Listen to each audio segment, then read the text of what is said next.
Spesso mi sorprendo durante il mio lavoro di coach quando mi rendo conto che alcune persone si ficcano in vere e proprie trappole mentali che dipendono dal significato erroneo che danno a certe parole. Se mi confondo tra un pomodoro e una mela rossa, quello a cui andrò incontro assaggiando il frutto non mi creerà alcun grave problema, se non una sorpresa gustativa che può anche essere piacevole. Ma se faccio confusione tra il sentirmi in colpa e il sentirmi responsabile, le cose si possono complicare parecchio. Nell'ambito delle discipline analogiche, materia che ho studiato approfonditamente e che ogni giorno mi aiuta ad aiutare le persone, esiste una chiave di lettura davvero interessante che ci permette di capire perché, in linea generale, esiste in ognuno di noi una certa predisposizione al senso di colpa o al risentimento verso gli altri. Si tratta di due grandi famiglie che hanno un approccio differente al pathos e al desiderio e portano con sé due modalità di comunicare con se stessi e con gli altri molto diverse tra loro. Le persone appartenenti alla distonia dell'essere, per esempio, sono naturalmente portate a vivere in maniera maggioritaria il senso di colpa, mentre quelle che appartengono alla distonia dell'avere sono più inclini al risentimento verso gli altri.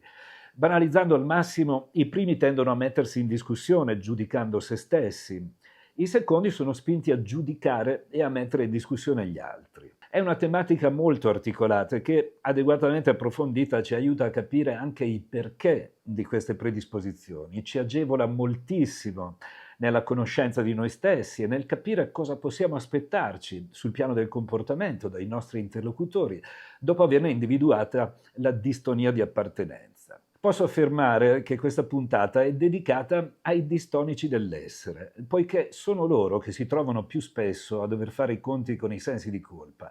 E se ti trovi qui, probabilmente fai parte di questa famiglia.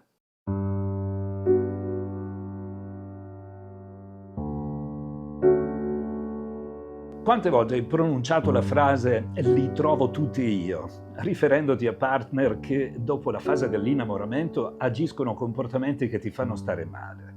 E quante volte l'hai sentita da altri? Esistono persone che quando sentono la certezza del tuo esserci per loro, iniziano a comportarsi in maniera poco rispettosa.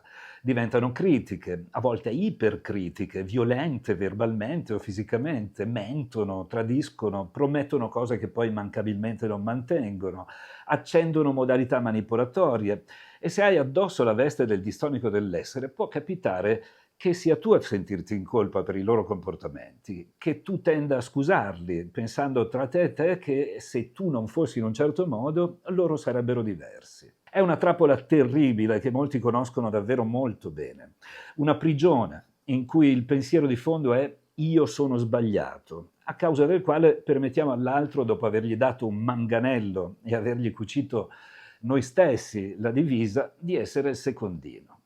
E rimaniamo lì, spesso a lungo, convinti che un giorno le cose cambieranno per un miracoloso indulto, o almeno finché il nostro vaso di sopportazione non si sarà riempito. In queste situazioni, quando ci lamentiamo con le persone che amiamo al di fuori della coppia, la loro tendenza, seppure in buona fede, è quella di alimentare l'idea che la colpa è nostra se rimaniamo in quella cella.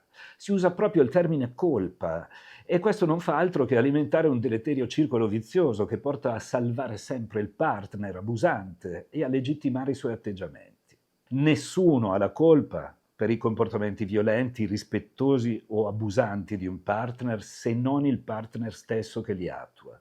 Nessuno ha il diritto di comportarsi in questo modo con chi ama e non ci sono alibi che tengano, né infanzie terribili alle sue spalle che possano scusare il loro modo di essere. La colpa è sempre di chi abusa, non di chi viene abusato. Possiamo accusare chi viene picchiato di non amarsi abbastanza da allontanarsi da chi gli fa violenza. Lo stesso possiamo fare con chi viene continuamente svilito o criticato dal partner, ma non è giusto mettergli addosso la colpa per la violenza che riceve. Quella è sempre di chi è violento, di chi produce il male. È a questo punto che le parole sono importanti. Il partner violento ha la responsabilità del male che causa all'altro e ne ha anche la colpa, mentre il partner abusato ha solo la responsabilità verso se stesso di aver scelto di rimanere in un contesto del genere. Ognuno ha la responsabilità del proprio equilibrio emotivo. ma non può avere la colpa delle svalutazioni e delle umiliazioni che subisce. Quelle sono sempre di chi agisce. Il punto è, non siamo responsabili né abbiamo la colpa di ciò che ci fanno gli altri, ma tutti noi abbiamo la responsabilità delle nostre reazioni di fronte a certi comportamenti. Se tu mi fai violenza, quella violenza è colpa tua. Ma se io accetto la tua violenza e rimango nel rapporto in maniera passiva, questa è una mia responsabilità, che peraltro getta le basi perché tu continui a offendermi. Quindi divento complice e il copione si rinnoverà continuamente finché non imparerò a essere responsabile, a dire no, ad allontanarmi, a non permettere agli altri di farmi violenza. Finché non mi dimostrerò responsabile verso me stesso, parafrasando il detto morto un papa se ne fa un altro, accadrà che morto un carnefice se ne fa un altro e il successivo partner avrà caratteristiche molto simili al precedente, portandomi a dire quella frase di cui abbiamo parlato all'inizio: li trovo tutti io. Freud la chiamava coazione a ripetere. Questo tipo di dinamica passiva in cui il senso di colpa diventa un freno a mano per il nostro cambiamento si verifica spessissimo anche nel lavoro. Avrai sentito 1000 volte l'adagio "il pesce puzza dalla testa" e posso dirti, per la mia lunghissima esperienza di formatore in numerosissime aziende italiane, che questo detto è più che mai vero. Esistono molte persone ai vertici, come i titolari d'azienda o i vari manager di reparto, che si muovono senza rispetto dei collaboratori, che tendono a spremere le risorse per raggiungere i propri personali allori, a sottovalutare le difficoltà dei compiti che delegano. Eppure mi è capitato una volta su 100 di vedermeli in aula durante i corsi. Li fanno solo i collaboratori, i sottoposti, poiché chi è al vertice dice di averli già fatti, di non averne bisogno, di non avere tempo. E nonostante ci siano 1000 motivi per criticare questi manager o questi titolari, quando un collaboratore esausto si lamenta o se ne va, l'azienda generalmente gli butta addosso la colpa del suo malessere. Non è abbastanza motivato, non ha le palle, gli manca la spina dorsale, con tutto quello che l'azienda gli offre. Anche in questi casi è importante per quel collaboratore capire la differenza tra colpa e responsabilità. Tutto lo spremere, la mancanza di rispetto, la svalutazione, l'arroganza del capo sono colpe del capo, che denotano banalmente la sua totale incapacità di leadership, mentre è responsabilità del collaboratore la sua risposta a tutto questo. Recentemente, durante un corso che ho tenuto a 28 operai di un'acciaieria, tra gli allievi c'era un uomo sui 45 anni che veniva ironicamente chiamato direttore dai colleghi.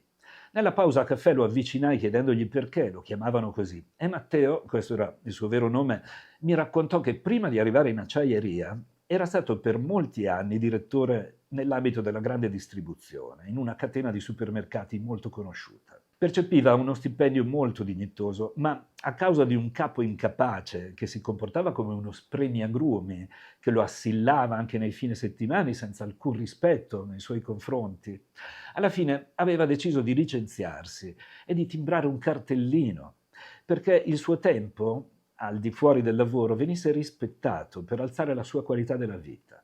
Le colpe degli atteggiamenti assurdi erano e restano del suo ex capo. A Matteo la responsabilità di rispondere, cosa che ha fatto, dimostrando a se stesso un rispetto rarissimo e una potente spina dorsale. Concludendo, il senso di colpa è un sentimento socialmente molto utile se lo vivi dopo aver fatto del male a qualcuno. Ma quando ti senti in colpa davanti a comportamenti svilenti che altri hanno avuto nei tuoi confronti, molla la colpa e sali sul cavallo della responsabilità. Prima lo fai, prima stai meglio.